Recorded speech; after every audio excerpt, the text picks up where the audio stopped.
പ്രിയമുള്ളവരെ, ശ്രീ MP വീരേന്ദ്രകുമാറിൻ്റെ വയലാർ അവാർഡും കേന്ദ്ര അക്കാദമി അവാർഡും ഉൾപ്പെടെ നിരവധി പുരസ്കാരങ്ങൾ ലഭിച്ച ഹൈമവത ഭൂവിൽ എന്ന യാത്രാനുഭവ രചനയാണ് ഞാനിവിടെ അവതരിപ്പിക്കുന്നത്.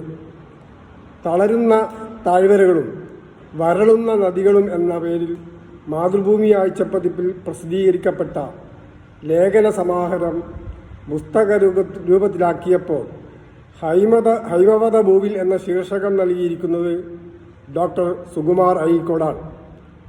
സാഹിത്യപരമായ വർഗീകരണത്തിൽ ഈ ഗ്രന്ഥം ഒരു യാത്രാ വിവരണമാണെങ്കിലും ഉള്ളടക്കത്തിൽ അത്തരമൊരു സാഹിത്യപരമായ വർഗീകരണത്തെ അതിലംഘിക്കുന്നു.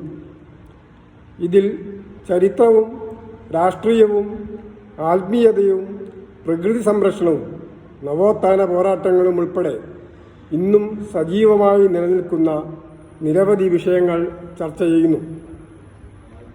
ലോകത്ത് മറ്റൊരിടത്തും കാണാൻ കഴിയാത്ത നാനാതരത്തിലുള്ള വൈവിധ്യങ്ങളുള്ള നമ്മുടെ രാജ്യത്തിൻ്റെ സംസ്കൃതിയെക്കുറിച്ചാണ് ഈ ബൃഹത് ഗ്രന്ഥം നമ്മോട് പറയുന്നത്. രാജ്യത്തിൻ്റെ വിശാല ഭൂമികയിലൂടെ യാത്ര ചെയ്ത് ഭൂമിശാസ്ത്രപരവും ചരിത്രപരവുമായ അന്വേഷണങ്ങൾക്ക് പ്രേരകമാകുന്ന ഒട്ടേറെ വിവരങ്ങൾ ഇതിൽ നൽകപ്പെടുന്നു. നാനാത്വത്തിൽ ഏകത്വമെന്ന മഹത്തായ സങ്കല്പത്തിൽ അധിഷ്ഠിതമായ ഇന്ത്യൻ ബഹുസ്വരതയെ ഇല്ലാതാക്കി ഒരു മതം, ഒരു ഭാഷ, ഒരു നേതാവ് എന്ന നിലയിലേക്ക് പരിമിതപ്പെടുത്താൻ വേണ്ടി ഒട്ടേറെ നിഗൂഢ ശ്രമങ്ങൾ രൂപപ്പെടുത്തിയെടുക്കുന്ന വർത്തമാനകാലത്ത് ഈ പുസ്തകത്തിന് ഏറെ പ്രസക്തിയുണ്ട്. പ്രകൃതിയുടെ മേൽ മനുഷ്യൻ നടത്തുന്ന സംഹാരതാണ്ഡവം ഇതിലെ ഏറ്റവും വലിയ പ്രതിപാദ്യ വിഷയമാണ്. ഒരു പരിസ്ഥിതി പ്രവർത്തകൻ കൂടിയായ ഗ്രന്ഥകാരൻ ഈ പുസ്തകത്തിൽ പരിസ്ഥിതിയും വികസനവും തമ്മിൽ യുക്തിസഹമായ ഒരു പാരസ്പര്യം ഉണ്ടാകണമെന്ന് വളരെ ശക്തമായി വാദിക്കുന്നു. ഭൂമിയിലെ പർവ്വതങ്ങൾക്കും താഴ്വരകൾക്കും വനങ്ങൾക്കും നദികൾക്കുമൊക്കെ വില നിശ്ചയിച്ച് അവയെ മണ്ണും പാറയും കൽക്കരിയും ഫർണിച്ചറുകളും കുടിവെള്ളവുമാക്കി ആർഭാടമായി പാക്ക് ചെയ്ത് സൂപ്പർ മാർക്കറ്റുകളിൽ വിൽപ്പനയ്ക്ക് വെക്കുകയാണ് കോർപ്പറേറ്റ് കുത്തകകൾ ചെയ്യുന്നതെന്ന് ഇതിൽ പറയുന്നു. മാനവരാശിയുടെ നിലനിൽപ്പിനും ക്ഷേമത്തിനും പ്രകൃതി കനിഞ്ഞു നൽകിയ ഈ അമൂല്യ വിഭവങ്ങളെല്ലാം സംരക്ഷിച്ച് വിവേചനപൂർവം ഉപയോഗിക്കുന്നതിനല്ല, മറിച്ച് അവയൊക്കെ വെറും ലാഭക്കൊതിയോടെ മാത്രം കണ്ടുകൊണ്ട് വിറ്റ് കാശാക്കി നശിപ്പിക്കുന്നതിനാണ് കോർപ്പറേറ്റ് കുത്തകകൾ ശ്രമിച്ചുകൊണ്ടിരിക്കുന്നത്. മാലിന്യ നിക്ഷേപങ്ങളും വനനശീകരണവും കാരണം പരിസ്ഥിതിക്ക് സംഭവിച്ച ഗുരുതരമായ പ്രത്യാഘാതങ്ങളുടെ ഫലങ്ങൾ നാം ഓരോരുത്തരായി നേരിട്ടുകൊണ്ടിരിക്കുകയാണ്. മനുഷ്യൻ്റെ ദുരയും വിവരക്കേടും കാരണം പ്രകൃതിയുടെ വരദാനമായ നദികളെല്ലാം നാശോന്മുഖമായിക്കൊണ്ടിരിക്കുന്നു. ഗംഗയും യമുനയും നർമ്മദയും കാവേരിയുമൊക്കെ മരിച്ചുകൊണ്ടിരിക്കുന്നു. വെള്ളം വിറ്റ് കാശാക്കുന്ന ബഹുരാഷ്ട്ര കമ്പനികൾക്ക് ഈ നദികളെല്ലാം വെറും കച്ചവടച്ചരക്ക് മാത്രം. വികസ്വര രാജ്യങ്ങളിലെ ബഹുഭൂരിപക്ഷം ജനങ്ങളും ജീവസന്ധാരണത്തിന് പ്രകൃതി വിഭവങ്ങളെ മാത്രം ആശ്രയിച്ച് ഗ്രാമാന്തരങ്ങളിൽ കഴിയുന്നവരാണ്. അവരുടെ ജീവനോപാധിയായ പ്രകൃതി വിഭവങ്ങളെ കോർപ്പറേറ്റ് കമ്പനികൾ സ്റ്റോക്കുകളും ആസ്തികളുമാക്കി മാറ്റുന്ന നയത്തെ കിരാതമെന്നല്ലാതെ എന്താണ് വിശേഷിപ്പിക്കാനാവുക? ഇത് പ്രാവർത്തികമാക്കാൻ വികസ്വര നാടുകളുടെ മേൽ ഇവർ അധിനിവേശം നടത്തുന്നു. വെള്ളം, മണ്ണ്, എണ്ണ, വിത്ത് തുടങ്ങിയ അമൂല്യമായ പ്രകൃതി വിഭവങ്ങൾ കൈയടക്കുകയാണ് ഇവയുടെ ആത്യന്തിക ലക്ഷ്യം. നവോത്ഥാന പോരാട്ടങ്ങളെ അടയാളപ്പെടുത്തിക്കൊണ്ട് കുറേ വ്യക്തികളെ, സംഭവങ്ങളെയും പ്രതിപാദിക്കുന്നതിന് ഇതിൽ വലിയ പ്രാധാന്യം നൽകിയിട്ടുണ്ട്. ജാതി വ്യവസ്ഥയെയും ദുരാചാരങ്ങളെയും കഠിനമായി എതിർത്ത സാമൂതിരിക്കോവിലകത്തെ മാനവിക്രമൻ ചെറിയ രാജയെക്കുറിച്ചുള്ള പരാമർശങ്ങൾ ഇപ്പോഴും പ്രസക്തമാണ്. കടുത്ത യാഥാസ്ഥിതികർക്കിടയിൽ ജീവിച്ച ചെറിയ നിജൻ രാജ തികഞ്ഞ ആർജവത്തോടെ അവരെ നേരിട്ടിരുന്നു. ജാതിയിൽ താഴ്ന്ന നായരിൽ നിന്നും വെള്ളം കുടിച്ചതിൻ്റെ പേരിൽ വെള്ളംകുടി തമ്പുരാൻ എന്ന് അദ്ദേഹത്തെ പരിഹസിച്ചിരുന്നു. കോഴിക്കോട് ആദ്യമായി സൈക്കിൾ വാങ്ങിയ ഇദ്ദേഹത്തെ സൈക്കിൾ തമ്പുരാനെന്നും മാങ്കാവിൽ ആദ്യമായി സ്കൂൾ ആരംഭിച്ചതിന് സ്കൂൾ തമ്പുരാനെന്നും വിളിച്ചു. പുരോഗമനപരമായ നിലപാടുകൾ ആർജവത്തോടെ പറയാൻ ധൈര്യപ്പെടുന്നവരെ ഇങ്ങനെ പലവിധത്തിൽ ആക്ഷേപിക്കുകയും ജീവൻ തന്നെ അപായപ്പെടുത്തപ്പെട്ട സംഭവങ്ങളും ചരിത്രത്തിൽ നമുക്ക് ധാരാളമായി കാണാൻ കഴിയും. ശ്രീനാരായണ ഗുരുവും VT ഭട്ടതിരിപ്പാടും ഇത്തരത്തിൽ യാഥാസ്ഥിതികര ശക്തികളാൽ പല രീതിയിൽ ആക്രമിക്കപ്പെട്ടവരായിരുന്നുവെന്ന് ചരിത്രത്തിൽ നിന്നും നാം മനസ്സിലാക്കുന്നു. ഗോവിന്ദ് പൻസാരെ, ദബോൽക്കർ, കുൽബർഗി, ഗൗരി ലങ്കേഷ്, ആ പട്ടിക ഇപ്പോഴും അവസാനിച്ചിട്ടില്ല. അസാധാരണമായ ഭാവനാവിലാസം കൊണ്ടും സർഗസിദ്ധി കൊണ്ടും അനുഗ്രഹീതനായ ഭർതൃഹരിയുടെ ജീവിത നിരീക്ഷണങ്ങളെക്കുറിച്ചും ഇതിൽ വിശദമായി പ്രതിപാദിക്കുന്നു. അദ്ദേഹത്തിൻ്റെ നീതിശതകം, ശൃംഗാരശതകം, വൈരാഗ്യശതകം തുടങ്ങിയ രചനകൾ ഏറെ പ്രസിദ്ധമാണ്. നീതിശതകത്തിലൂടെ അദ്ദേഹം മുന്നോട്ട് വെക്കുന്ന ജീവിത ദർശനങ്ങൾ നോക്കുക. സൂര്യരശ്മിയിൽ നിന്ന് വെള്ളമുണ്ടാക്കുന്നതിനേക്കാൾ മണലിൽ നിന്ന് എണ്ണ എടുക്കുന്നതിനേക്കാൾ ബുദ്ധിമുട്ടാണ് അജ്ഞാനികളെ ഒരു കാര്യം പറഞ്ഞ് മനസ്സിലാക്കിക്കുന്നതിന്. കുണ്ടലങ്ങൾ കൊണ്ടല്ല, ശാസ്ത്ര വിഷയങ്ങൾ ശ്രവിക്കുന്നത് കൊണ്ടാണ് സത്തുക്കളുടെ കർണപുടകൾ ശോഭിക്കുന്നത്. കൈ ശോഭിക്കുന്നതാകട്ടെ ദാനം കൊണ്ടാണ്. മറ്റുള്ളവർക്ക് യാതൊരു ഉപകാരവും ചെയ്യാതെ ചന്ദനവും പൂശി നടക്കുന്നതുകൊണ്ട് ഒരു ശരീരവും ശോഭിക്കുന്നില്ല. ശങ്കരാചാര്യരെയും വിവേകാനന്ദനെയും ആഴത്തിൽ പഠിക്കാനുതകുന്ന ഒട്ടേറെ വിവരങ്ങൾ ഈ പുസ്തകത്തിൽ നിന്നും നമുക്ക് ലഭിക്കുന്നതാണ്. തൻ്റെ 8ാമത്തെ വയസ്സിൽ ആരംഭിച്ച ഭാരതയാത്രയിലൂടെ ആർജിച്ചെടുത്ത അനുഭവ സമ്പത്ത് ശങ്കരാചാര്യരെ മറ്റ് സന്യാസിമാരിൽ നിന്നും വ്യത്യസ്തനാക്കുന്നു. ശങ്കരാചാര്യർ രചിച്ച വേദാന്ത ഭാഷ്യങ്ങൾ നൈസർഗികമായി ഒഴുകിവരുന്ന പദങ്ങൾ കൊണ്ടും കുറുക്കിക്കൊള്ളുന്ന ശൈലീവിന്യാസം കൊണ്ടും ഉജ്ജ്വലവും വ്യത്യസ്തവുമായി നിൽക്കുന്നു. തികച്ചും മതപ്രോക്തമായ ജീവിതം നയിച്ചിട്ട് പോലും നിലവിലുള്ള ആധ്യാത്മിക ചിന്തയിൽ നിന്നും വേറിട്ട നിലപാടുകൾ കാത്തുസൂക്ഷിച്ചതിൻ്റെ പേരിൽ യാഥാസ്ഥിതിക ശക്തികൾ അദ്ദേഹത്തോട് ശത്രുത പുലർത്തുകയും ഭ്രഷ്ട് കൽപ്പിക്കുകയും ചെയ്യുകയുണ്ടായി. അമ്മ മരിച്ചപ്പോൾ ജഡം സംസ്കരിക്കാൻ ദേശക്കാർ സഹകരിക്കാത്ത അവസ്ഥയും ഉണ്ടായി. ഒരു ഹിന്ദുമത സന്യാസിയായി ജീവിച്ച ശങ്കരാചാര്യരോട് പോലും ഇത്തരത്തിൽ സമീപിച്ച യാഥാസ്ഥിതിക ശക്തികൾ പുരോഗമനാശയങ്ങൾ മുന്നോട്ട് വെക്കുന്നവരോട് കാണിക്കുന്ന മനുഷ്യത്വരഹിതമായ ശത്രുതയിൽ അത്ഭുതപ്പെടാനില്ല. ആധ്യാത്മിക പ്രഭാഷണങ്ങളിലൂടെ ജനമനസ്സുകളെ സ്വാധീനിക്കാൻ കഴിഞ്ഞ വിവേകാനന്ദൻ്റെ ചിന്തകൾക്കും പ്രഭാഷണങ്ങൾക്കും മാസ്മരികവും ദൈക്ഷണികവുമായ ഒരു തലമുണ്ടായിരുന്നു. ആഗോളീകരണത്തിൻ്റെ ഈ കാലഘട്ടത്തിലും വിവേകാനന്ദൻ്റെ വാക്കുകൾക്ക് വളരെയധികം പ്രസക്തിയുണ്ട്. യുഗയുഗാന്തരങ്ങളായി ദശലക്ഷക്കണക്കിന് ആളുകൾ പട്ടിണി അനുഭവിച്ചുകൊണ്ടിരിക്കുകയാണെന്നും നിങ്ങൾക്ക് തോന്നാറുണ്ടോ? അതുകാരണം നിങ്ങളുടെ കുടുംബത്തെയും എന്തിന് നിങ്ങളെ തന്നെ നിങ്ങൾ മറന്നു പോകുന്നുണ്ടോ? എങ്കിൽ നിങ്ങളാണ് യഥാർത്ഥ രാജ്യസ്നേഹി. അധിനിവേശത്തിൻ്റെ ഇരുൾമൂടിയ അന്തരീക്ഷത്തിൽ രാജ്യസ്നേഹത്തിനും ദേശാഭിമാനത്തിനും എന്ത് വിലയാണുള്ളത്? പാവപ്പെട്ടവരെക്കുറിച്ച് ആരുണ്ട് ചിന്തിക്കുവാൻ? കപട രാജ്യസ്നേഹത്തിൻ്റെ മറവിൽ തങ്ങളുടെ കരാള നീതി നടപ്പിലാക്കുന്നവർ ഈ വാക്കുകൾക്കൊന്നും വലിയ വില കൽപ്പിക്കാറില്ല. രുദ്രപ്രയാഗിലെ ക്ഷേത്രത്തിന് മുൻവശത്തെ ബോർഡിൽ പ്രദർശിപ്പിച്ചിരുന്ന ഈ വാക്കുകൾ പിന്നീട് അവിടെ നിന്നും അപ്രത്യക്ഷമായതിൻ്റെ കാരണവും ഇതുതന്നെയാണ്. സന്യാസം സ്വീകരിക്കുന്നതിന് മുൻപ് സംഗീതത്തിൽ ആഭിമുഖ്യമുണ്ടായിരുന്നത് കൊണ്ടായിരിക്കാം കാരുണ്യം, സഹജീവി സ്നേഹം എന്നിവ വിവേകാനന്ദനിൽ ശ്രീ ശങ്കരനേക്കാൾ കൂടുതൽ പ്രകടമാകുന്നതെന്നും വീരേന്ദ്രകുമാർ പറഞ്ഞു വെക്കുന്നു. വിവിധ പുരാണ കഥാപാത്രങ്ങളെയും അതുമായി ബന്ധപ്പെട്ടുള്ള സ്ഥലങ്ങളെയും പരിചയപ്പെടുത്തുന്നതിന് സഹായകരമായ ഒട്ടേറെ വിവരങ്ങൾ ഈ ഗ്രന്ഥത്തിൻ്റെ ഏറ്റവും വലിയ പ്രത്യേകതയാണ്. അളകനന്ദാതീരത്തെ കർണപ്രയാഗ് സന്ദർശനവുമായി ബന്ധപ്പെട്ടാണ് കർണനെക്കുറിച്ച് വിശദമായി ഇതിൽ പ്രതിപാദിക്കുന്നത്. കർണൻ്റെ ജീവിതത്തിലെ ഓരോ മുഹൂർത്തവും താൻ ചെയ്യാത്ത അപരാധങ്ങളുടെ പേരിൽ വേട്ടയാടപ്പെടുന്നതിൻ്റെ ദുഃഖനിർഭരമായ കഥയാണ്. ആയുധവിദ്യാ പ്രദർശനവേളയിൽ കർണൻ അനുഭവിച്ച അപമാനവും ആത്മനിന്ദയും അവഹേളനങ്ങളും കുലമഹിമയുടെ പേരിലായിരുന്നു.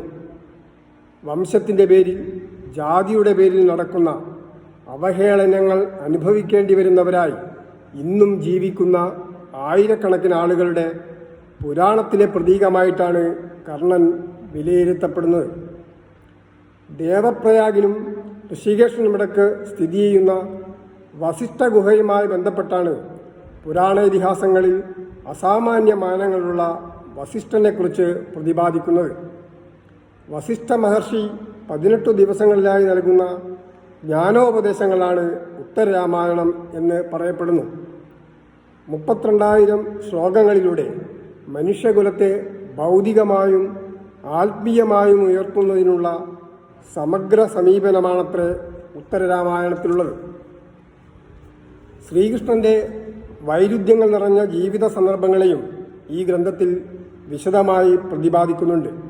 പകലും രാത്രിയും, വേനലും ശൈത്യവും, യുദ്ധവും സമാധാനവും, സ്നേഹവും അക്രമവും, ജീവിതവും മരണവും എന്നുവേണ്ട സകലവിധ വിരുദ്ധഭാവവും കൃഷ്ണനിൽ സമ്മേളിച്ചിരിക്കുന്നു. ഒരു പക്ഷിയുടെ 2 ചിറകുകൾ പോലെയാണവ. സരസ്വതിയെ ആരാധിക്കുന്ന നമ്മുടെ നാട്ടിലാണ് കൂടുതൽ നിരക്ഷരരുള്ളത്. ലക്ഷ്മിയെ ആരാധിക്കുന്ന നമ്മുടെ നാട്ടിൽ തന്നെയാണ് ഏറ്റവും കൂടുതൽ ദരിദ്രരുള്ളത്. നാം എല്ലാം ചടങ്ങുകളിലും അനുഷ്ഠാനങ്ങളിലും ഒതുക്കി. ശ്രീ KC നാരായണൻ മഹാഭാരതം സ്വതന്ത്ര സോഫ്റ്റ്വെയർ എന്ന പുതിയ കാല മഹാഭാരത വായനയിൽ ശ്രീകൃഷ്ണൻ ദൈവികമായ പരിവേഷം ഇല്ലാതായി മാനുഷിക ഭാവം കൈവരുന്നതിനെക്കുറിച്ച് വിശദമായി പ്രതിപാദിക്കുന്നുണ്ട്. ശ്രീകൃഷ്ണൻ സംഘർഷത്തിൻ്റെയോ യുദ്ധത്തിൻ്റെയോ സന്ദർഭത്തിലാണ് പലപ്പോഴും പ്രത്യക്ഷപ്പെടാറുള്ളത്. ഹിംസകളെ മിക്കപ്പോഴും അദ്ദേഹം സാധൂകരിക്കുകയും ചെയ്യുന്നു. സ്വന്തം ബന്ധുജനങ്ങളെ കൊല്ലാനില്ലെന്ന് പറഞ്ഞ് ആയുധം താഴെ വെച്ച അർജുനനെ യുദ്ധത്തിലേക്ക് മടക്കിക്കൊണ്ടുവരാൻ കൃഷ്ണൻ ഉപദേശിക്കുന്ന ഭഗവത്ഗീതയാണ് മഹാഭാരതത്തിൽ 18 അധ്യായങ്ങളിലായി നീണ്ടുകിടക്കുന്നത്. മറ്റൊരർത്ഥത്തിൽ പറഞ്ഞാൽ അഹിംസാബോധത്തിൽ നിന്നുടലെടുത്ത തീവ്രമായ വിഷാദത്തിൽ നിന്നും അർജുനനെ പിന്തിരിപ്പിക്കാൻ നിയോഗത്തിൻ്റെയും കർമ്മത്തിൻ്റെയും പേരിൽ ശ്രീകൃഷ്ണൻ നടത്തുന്ന തത്വോപദേശമാണ് മഹാഭാരത യുദ്ധത്തിലേക്ക് നയിക്കപ്പെടുന്നത്. ധർമ്മത്തെ രക്ഷിക്കുന്നതിനും സ്ഥാപിക്കുന്നതിനുമായി പിറന്ന കൃഷ്ണൻ തന്നെയാണ് ആ ധർമ്മചിന്ത കൊണ്ട് യുദ്ധത്തിൽ രക്ഷയില്ലെന്ന് പറയുന്നതും. ഓരോരുത്തർക്കും ഓരോ നിയോഗമനുസരിച്ച് കർമ്മം ചെയ്യാനുണ്ടെന്ന ഗീതയിൽ മുന്നോട്ട് വെക്കുന്ന ആശയമാണ് ചാതുർവർണ്ണത്തിൻ്റെ രീതിശാസ്ത്രത്തിന് പിൻബലമേകുന്നത്. അന്യനു വേണ്ടി യുദ്ധം ചെയ്യുന്ന പരാർത്ഥകർമ്മികളുടെ അന്യവൽക്കരണ ബോധം ചാതുർവർണ്ണ്യം എന്ന സാമൂഹിക ഘടനയുടെ ഉൽപ്പന്നമാണ്. കുരുക്ഷേത്ര യുദ്ധത്തിൽ പങ്കെടുത്ത പലർക്കും യുദ്ധത്തിന് കാരണമായ പ്രശ്നങ്ങളെക്കുറിച്ച് കൃത്യമായി അറിയുകയില്ല. ഞാൻ എനിക്ക് വേണ്ടിയല്ല യുദ്ധം ചെയ്യുന്നതെന്ന് ഭീഷ്മപിതാമഹൻ തന്നെ പറയുന്നുണ്ട്. കൗരവർ തന്നെ അർത്ഥം കൊണ്ട് ബന്ധിച്ചിരിക്കുകയാണ്. ഇത്തരത്തിൽ എന്തിനെന്നറിയാതെ രാജ്യങ്ങൾ തമ്മിൽ, മതങ്ങൾ തമ്മിൽ, ദേശങ്ങൾ തമ്മിൽ, വംശങ്ങൾ തമ്മിൽ നടക്കുന്ന നിരർത്ഥകമായ യുദ്ധങ്ങളുടെ രക്തപങ്കിലമായ ചരിത്രമാണ് ഇന്നും ആവർത്തിച്ചു കൊണ്ടിരിക്കുന്നതെന്നാണ് നാം മനസ്സിലാക്കേണ്ട യാഥാർത്ഥ്യം. ഹിമവൽ സാനുക്കളിലൂടെയുള്ള യാത്ര നമ്മുടെ രാജ്യത്തിൻ്റെ വൈവിധ്യങ്ങളെയും ആത്മീയ പാരമ്പര്യങ്ങളെയും അടുത്തറിയാൻ കഴിയുന്ന മഹത്തായ തീർത്ഥാടനമാണ്. പ്രകൃതിയുടെ സമസ്ത ഭാവങ്ങളെയും പ്രതിഫലിപ്പിക്കുന്ന പർവ്വതനിരകളെയും അവിടങ്ങളിൽ സ്ഥിതി ചെയ്യുന്ന ക്ഷേത്രങ്ങളെയും കണ്ടാസ്വദിക്കുന്നതിന് ആചാരത്തിൻ്റെയും വിശ്വാസത്തിൻ്റെയും പേരിൽ നിലനിൽക്കുന്ന എല്ലാ വിലക്കുകളും അതിലംഘിച്ചുകൊണ്ട് ഒരു വലിയ വിനോദ വ്യവസായമായി രൂപപ്പെട്ടതിന് ചില നല്ല വശങ്ങളുണ്ട്. പ്രകൃതി മനുഷ്യനായി കരുതി വച്ചിരിക്കുന്ന അലൗകിക ഭംഗി ആസ്വദിക്കാൻ ജാതി മത ലിംഗഭേദമന്യേ എല്ലാവർക്കും അവകാശമുണ്ടെന്ന സന്ദേശം നൽകുന്നതിന് ഇത്തരം തീർത്ഥാടനങ്ങൾ സഹായകരമാകുമെന്ന് വേണം കരുതാൻ. ഹിമാലയൻ യാത്രയുടെ പടിവാതിലുകളായി പ്രധാനപ്പെട്ട ഇടത്താവളങ്ങളായും കരുതപ്പെടുന്ന പുണ്യസ്ഥലങ്ങളാണ് ഹരിദ്വാറും ഋഷികേശും. ദേവഭൂമിയിലേക്കുള്ള കവാടമെന്ന് അറിയപ്പെടുന്ന ഹരിദ്വാറിലാണ് ഗംഗാസ്നാനത്തിന് പേരുകെട്ട ഹർ കി പൗരി സ്ഥിതി ചെയ്യുന്നത്. ഹർ കി പൗരിയിലെ മഹാ ആരതിയുടെ ഭാഗമായുള്ള കർപ്പൂര ദീപം ഇലക്കുമ്പിളിൽ തെളിയിച്ച് ഗംഗയിൽ ഒഴുക്കുന്ന ഭക്തി നിർഭരമായ ചടങ്ങിനെക്കുറിച്ച് ഇതിൽ വിവരിക്കുന്നുണ്ട്. എണ്ണമറ്റ ദീപാങ്കുരങ്ങൾ ഗംഗയിൽ പ്രകാശത്തിൻ്റെ താളമിട്ട് ഓളങ്ങളിൽ നിന്ന് ഓളങ്ങളിലേക്ക് ഒഴുകിപ്പോകുന്നത് ഹൃദയഹാരിയായ കാഴ്ചയാണ്. ഹർ കി പൗരിയുടെ ദക്ഷിണഭാഗത്ത് സ്ഥിതി ചെയ്യുന്ന സുഭാഷ് ഘട്ടിൽ സുഭാഷ് ചന്ദ്രബോസിൻ്റെ ഒരു ദീർഘകായ പ്രതിമയും കാണാവുന്നതാണ്. ഹരിദ്വാറിൽ നിന്ന് 1 കിലോമീറ്റർ അകലെയുള്ള ശൈവാലിക് കുന്നുകളിൽ മുകളിൽ സ്ഥിതി ചെയ്യുന്ന മാനസാദേവി ക്ഷേത്രം ഒരു മഹാഗോപുരം പോലെ ആകാശത്തിലേക്ക് ഉയർന്നു നിൽക്കുന്നു. ഹരിദ്വാറിൽ നിന്നും 26 കിലോമീറ്റർ അകലെ സ്ഥിതി ചെയ്യുന്ന ഋഷികേശ് പ്രകൃതിയുടെ അനവദ്യ സൗന്ദര്യത്താൽ അനുഗ്രഹീതമാണ്. ഒരു വശത്ത് ഗംഗ, മറ്റ് 3 വശങ്ങളിൽ മലനിരകൾ. ഈ അഭൗമ പശ്ചാത്തലമുള്ള ഋഷികേശ് വിദേശത്തു നിന്നും ഉൾപ്പെടെയുള്ള തീർത്ഥാടകരുടെ സംഗമഭൂമിയാണ്. ലാളിത്യം കൊണ്ട് ശ്രദ്ധേയമായ ഇവിടുത്തെ ക്ഷേത്രങ്ങൾ പ്രകൃതിയുമായി അഭിരമിക്കുന്ന രീതിയിലാണ് നിർമ്മിച്ചിരിക്കുന്നത്. ഹരിദ്വാറിൽ നിന്നും 165 കിലോമീറ്റർ അകലെ സ്ഥിതി ചെയ്യുന്ന രുദ്രപ്രയാഗിലേക്കുള്ള യാത്ര നദീമോഹിനിയായ അളകനന്ദയുടെ തീരത്തുകൂടെയാണ്. യാത്രയിലുടനീളം ഇതിഹാസങ്ങളും നാടോടിക്കഥകളും ഇടകലർന്ന് ചെറുതും വലുതുമായ അനേകം ക്ഷേത്രങ്ങൾ കാണാം. കേദാർനാഥിൽ നിന്നും ഉത്ഭവിക്കുന്ന മന്ദാകിനിയുടെയും ബദരീനാഥിൽ നിന്ന് ഒഴുകിയെത്തുന്ന അളകനന്ദയുടെയും സംഗമസ്ഥാനമാണ് രുദ്രപ്രയാഗ്. 2 വശങ്ങളിൽ നിന്നും കുതിച്ചൊഴുകി വന്ന് ഒന്നായി ചേർന്ന് കരുത്താർജിച്ചൊഴുകുന്ന ഈ നദികളുടെ സംഗമസ്ഥലത്തെ കാഴ്ചാനുഭവം വിവരണാതീതമാണെന്നാണ് ഗ്രന്ഥകാരൻ സാക്ഷ്യപ്പെടുത്തുന്നത്. ഹിമാലയത്തിലെ പർവ്വതസാനുക്കളും താഴ്വരകളും നദീതീരങ്ങളും നദീസംഗമസ്ഥലികളും തീർത്ഥാടകർക്ക് ആത്മപ്രകർഷം പ്രദാനം ചെയ്യുന്നവയാണ്. പ്രകൃതിയുടെ സംഗീതത്തിൽ ലയിച്ച് ഏകാഗ്രചിത്തരായി ആത്മജ്ഞാനികളാകാൻ ഈ തീർത്ഥാടനം സഹായിക്കുന്നു. കാലം ഈ സംഗമസ്ഥലിയിൽ നിശ്ചലമാകുന്നത് പോലുള്ള അനുഭൂതിയാണ് ഇവിടെ മുഴുവൻ നിറഞ്ഞു നിൽക്കുന്നത്. മലനിരകളുടെ രാജ്ഞി എന്നറിയപ്പെടുന്ന മസൂറിയിലേക്കുള്ള യാത്ര വളഞ്ഞു പുളഞ്ഞൊഴുകുന്ന വീതി കുറഞ്ഞ റോഡുകളിലൂടെയുള്ള കയറ്റം കയറിയാണ്. കയറ്റം കയറുമ്പോൾ ഏറെ അകലെ നിന്നും ആലക്തിക ദീപങ്ങളിൽ കുളിച്ചു നിൽക്കുന്ന മസൂറിയുടെ കാഴ്ച അതീവ സുന്ദരമാണ്. ജീവിതത്തിൻ്റെ നാനാമേഖലയിലുള്ളവർ സുഖസൗകര്യം തേടി വരുന്നതിനാൽ ഇന്ത്യയുടെ മധുവിധ തലസ്ഥാനമെന്നും ഇത് അറിയപ്പെടുന്നു. അലഹബാദിലെ ത്രിവേണി സംഗമം കഴിഞ്ഞ ഗംഗാനദിയുടെ ഏറ്റവും പാവനമായി കരുതപ്പെടുന്ന സ്ഥലമാണ് ദേവപ്രയാഗ്. ഭഗീരഥിയും അളകനദിയും ആരവങ്ങളോടെ ഒഴുകിയെത്തി ഒന്നായി തീരുന്ന കാഴ്ച അതീവ ഹൃദ്യമാണ്. പ്രകൃതി ദൃശ്യങ്ങളുടെ അസുലഭ നിർവൃതി ആവോളം ആസ്വദിക്കാൻ കഴിയുന്ന കേദാർനാഥിലേക്കുള്ള അതീവ ദുഷ്കരമായ യാത്രയിലുടനീളം ഇരുവശങ്ങളിൽ മലയോരങ്ങളിൽ നിന്നുള്ള ചെറിയ ചെറിയ വെള്ളച്ചാട്ടങ്ങൾ നല്ലൊരു കാഴ്ചാനുഭവം പ്രദാനം ചെയ്യുന്നു. മനോഹരമായ പ്രകൃതി ഭംഗി ആസ്വദിച്ചുകൊണ്ടുള്ള യാത്രക്കിടയിൽ മറ്റ് ചിന്തകൾക്കൊന്നും സ്ഥാനമില്ല. കേദാർനാഥിന് ചുറ്റുമുള്ള മഞ്ഞുമൂടിയ പർവ്വത ശിഖരങ്ങൾ കണ്ട് ഉയരങ്ങളിലേക്ക് കയറുമ്പോൾ അനിർവചനീയമായ അനുഭൂതിയിൽ സ്വയം മറന്നുപോകും. ഏതൊരു ഭക്തൻ്റെയും തീർത്ഥാടനം പൂർത്തിയാകണമെങ്കിൽ ബദരീനാഥ ക്ഷേത്രത്തിൽ ദർശനം നടത്തിയിരിക്കണമെന്നതാണ് വിശ്വാസം. ബദരീനാഥിലെ വിവിധ വർണ്ണങ്ങളാലും കൊത്തുപണികളാലും അലങ്കൃതമായ കരിങ്കല്ലിൽ തീർത്ത 16 മീറ്റർ ഉയരമുള്ള പ്രവേശന കവാടം ഏറെ ആകർഷകമായ ഒന്നാണ്. ക്ഷേത്രത്തിനകത്തും അലങ്കാരപ്പണികളോടുകൂടിയ മരത്തടികളും ചേതോഹരമായ കൊത്തുവേലകളുമുണ്ട്. വേനൽക്കാലത്ത് ശൃംഗാരഭാവത്തിൽ പ്രവർത്തിക്കുന്ന ദേവനായും ശൈത്യകാലത്ത് യോഗധ്യാനാവസ്ഥയിലുള്ള ദേവനായുമാണ് ഇവിടത്തെ ആരാധനാ സമ്പ്രദായം.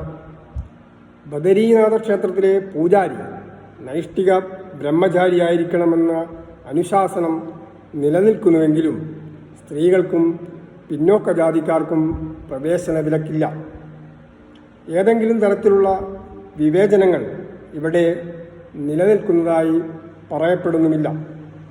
ഇവിടുത്തെ സർക്കാർ നിയന്ത്രണത്തിലുള്ള കമ്മിറ്റി ജനക്ഷേമകരമായ മാതൃകാ പ്രവർത്തനങ്ങളും നടത്തുന്നതായി ഈ യാത്രാവിവരണത്തിൽ പ്രത്യേകം പരാമർശിക്കുന്നുണ്ട്. ഭാരതത്തിൻ്റെ അവസാന ഗ്രാമമായ മാന ബദരീനാഥിൽ നിന്നും 3 കിലോമീറ്റർ അകലെയാണ് സ്ഥിതി ചെയ്യുന്നത്. ഇത് ഇന്ത്യയുടെയും തിബത്തിൻ്റെയും അതിർത്തിയിലാണ്. മാനയുടെ അതിർത്തിയിൽ സരസ്വതീ നദിക്ക് കുറുകെ ഒറ്റക്കൽപ്പാലം എന്ന അത്ഭുതവും കാണാവുന്നതാണ്. ഈ ഒറ്റക്കൽപ്പാലം സരസ്വതീ നദിക്ക് കുറുകെ സ്ഥാപിച്ചത് ഭീമനാണെന്ന സങ്കല്പത്തിലാണ് ഇതിനെ ഭീംശിലയെന്നും വിളിക്കപ്പെടുന്നു. ജീവിതത്തിലെ അവിസ്മരണീയവും അമൂല്യവുമായ നിമിഷങ്ങളായിരുന്നു ഹിമാലയൻ യാത്ര പ്രദാനം ചെയ്തതെന്ന് വീരേന്ദ്രകുമാർ പ്രത്യേകം പരാമർശിക്കുന്നു. ഗംഗ എന്ന മഹാനദിയെക്കുറിച്ച് ഈ പുസ്തകത്തിൻ്റെ പല ഭാഗത്തായി പരാമർശിക്കുന്നുണ്ട്. ഭക്തിയും വിശ്വാസവും കെട്ടുകഥകളുമൊക്കെ കെട്ടുപിണഞ്ഞു കിടക്കുന്ന ഈ നദിയുടെ ഇന്നത്തെ ദയനീയ അവസ്ഥയെക്കുറിച്ച് പറയുമ്പോൾ ഗ്രന്ഥകർത്താവ് പലപ്പോഴും ഏറെ വാചാലനാകുന്നതും കാണാം. ഒരിടത്ത് അദ്ദേഹം ഇങ്ങനെ പറയുന്നു: ഗംഗോത്രിയിലെ ഭക്തി നിർഭരമായ പ്രഭാതത്തിൽ ഭഗീരഥ ശിലക്കരികിൽ ഞങ്ങളിരുന്നു. തൊട്ടുമുന്നിൽ ഗംഗയൊഴുകുന്നു. അറിയാതെ ആ മഹാനദിയുടെ ശക്തി സൗന്ദര്യങ്ങളും അനന്തഭാവങ്ങളുള്ള ദൃശ്യചാരുതയും ആത്മാവിൽ നിറഞ്ഞു. ഗംഗയെക്കുറിച്ചുള്ള ഐതിഹ്യങ്ങളെ നിരാകരിക്കുന്ന പണ്ഡിത മതത്തെ തപോവനസ്വാമികൾ അംഗീകരിക്കുന്നതായും ഗ്രന്ഥകർത്താവ് വിവരിക്കുന്നു. പ്രത്യക്ഷത്തിൽ യുക്തിക്ക് നിരക്കാത്ത പുരാണവാക്യങ്ങളെ അതേ രൂപത്തിൽ സ്വീകരിക്കണമെന്ന് പറയുന്നതിനോട് യോജിക്കാനാവില്ലെന്ന് തന്നെയാണ് സ്വാമികൾ പറയുന്നത്. ഗംഗയെ മാതാവായി കരുതുന്നവർ തന്നെയാണ് അതിനെ മലിനീകരിക്കുന്നതും നശിപ്പിക്കുന്നതെന്നും പറയാനുള്ള ആർജവം വീരേന്ദ്രകുമാർ ഈ കൃതിയിൽ കാണിക്കുന്നു. ഗംഗ മാ എന്ന് വിളിച്ചു പറഞ്ഞ് പ്രാർത്ഥനയെ ശബ്ദമുഖരിതമായ പ്രകടനപരതയിലേക്ക് നയിക്കുന്ന അഭിനവ ഭഗീരഥന്മാർ ഗംഗയെ എന്നേക്കുമായി ഇല്ലാതാക്കുവാൻ ഭഗീരഥ പ്രയത്നം ചെയ്യുന്നുവെന്നാണ് ഇതുമായി ബന്ധപ്പെട്ട് പറയുന്നത്. ഗംഗ മലിനീകൃതമായി ഹിമശേഖരങ്ങൾ ഉരുകിത്തീർന്ന് വറ്റി വരളുമ്പോൾ തീരങ്ങളിൽ കരിഞ്ഞു വീഴുക ലക്ഷക്കണക്കിന് ആളുകളുടെ ജീവിതങ്ങളാണ്. നമ്മുടെ രാജ്യതലസ്ഥാനമായ ഡൽഹിയുടെ വികാസ ചരിത്രം നല്ല രീതിയിൽ ഈ യാത്രാവിവരണ ഗ്രന്ഥത്തിൽ വിശകലനം ചെയ്യുന്നുണ്ട്.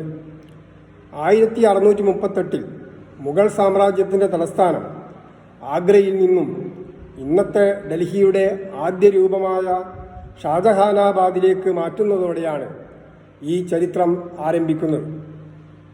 മുഗൾ സാമ്രാജ്യം നാശോന്മുഖമാകാൻ തുടങ്ങിയതോടെ ഷാജഹാനാബാദിൻ്റെ അന്ത്യം കുറിക്കപ്പെട്ടു.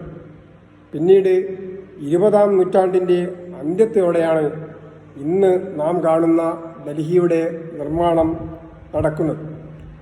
സാമ്രാജ്യങ്ങൾ അവ അത്യുന്നതിയിൽ നിൽക്കുമ്പോഴാണ് പതനത്തിലേക്ക് കൂപ്പുകുത്തുന്നതെന്ന വലിയ പാഠമാണ് മുഗൾ സാമ്രാജ്യത്തിൻ്റെ പതനം നമുക്ക് നൽകുന്നത്.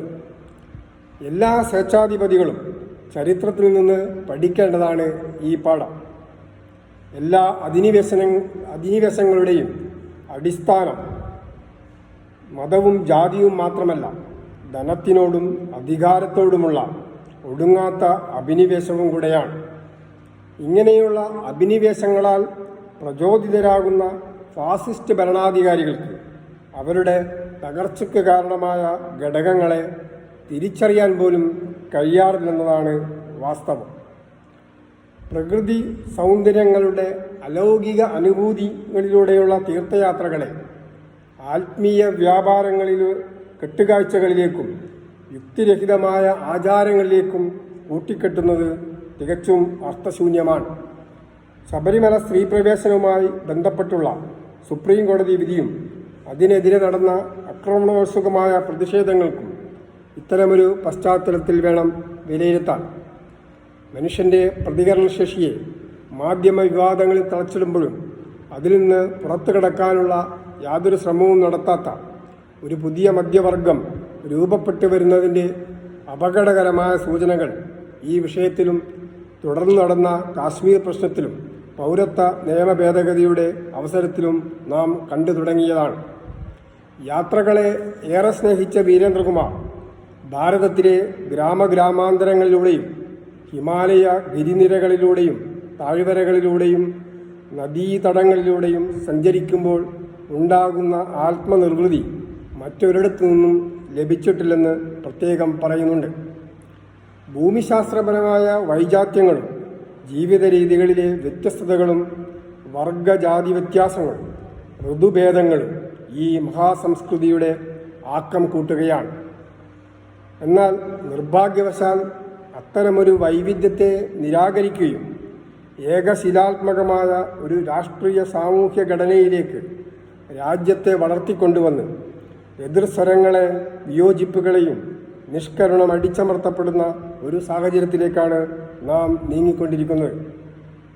വിദ്വേഷത്തിൻ്റെയും ആൾക്കൂട്ടാക്രമണങ്ങളുടെയും ആസുരതകളുടെ പെരുമ്പറകൾ നമ്മുടെ അന്തരീക്ഷത്തിൽ മുഴങ്ങാൻ തുടങ്ങിയിട്ട് നാളുകളേറെയായി.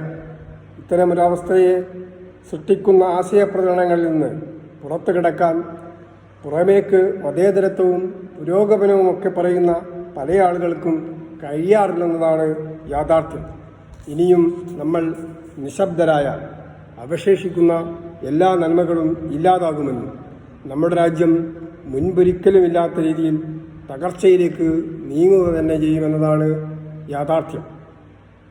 ഒരു പുസ്തക പരിചയത്തിൻ്റെ പരിമിതിക്കുള്ളിൽ നിന്നുകൊണ്ട് സമഗ്രമായി വിലയിരുത്താൻ സാധ്യമാകാത്ത വിധത്തിൽ ആഴത്തിലും പരപ്പിലുമാണ് ഈ കൃതിയുടെ ഉള്ളടക്കം. അതുകൊണ്ട് തന്നെ വളരെ സംക്ഷിപ്തമായ ഒരു വിശകലനം മാത്രമാണ് ഇവിടെ നടത്തിയിട്ടുള്ളത് എന്ന് തുറന്ന് സമ്മതിക്കേണ്ടിയിരിക്കുന്നു.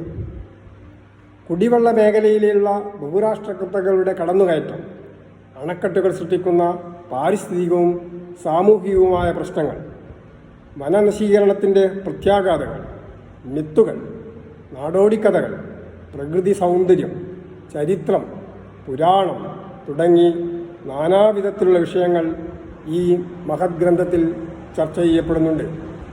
നമ്മുടെ രാഷ്ട്രീയ സാംസ്കാരിക രംഗത്ത് നിറസാന്നിധ്യമായിരുന്ന ശ്രീ MP വീരേന്ദ്രകുമാർ ഈ അടുത്ത കാലത്താണ് നമ്മോട് വിട പറഞ്ഞത്. ഒരു ബഹുമുഖ പ്രതിഭയായ ശ്രീ വീരേന്ദ്രകുമാറിന് അർഹിക്കുന്ന ആദരവ് മരണാനന്തരം ലഭിച്ചിട്ടില്ല.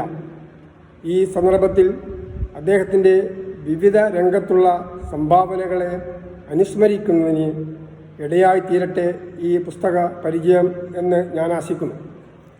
നമ്മുടെ രാജ്യത്തിൻ്റെ നാനാവിധത്തിലുള്ള വൈവിധ്യങ്ങളെ ഏറ്റവും നന്നായി വിശകലനം ചെയ്യുന്ന ഈ കൃതി ഒരു മികച്ച വായനാനുഭവം പ്രദാനം ചെയ്യുമെന്ന കാര്യത്തിൽ യാതൊരു സംശയവുമില്ല.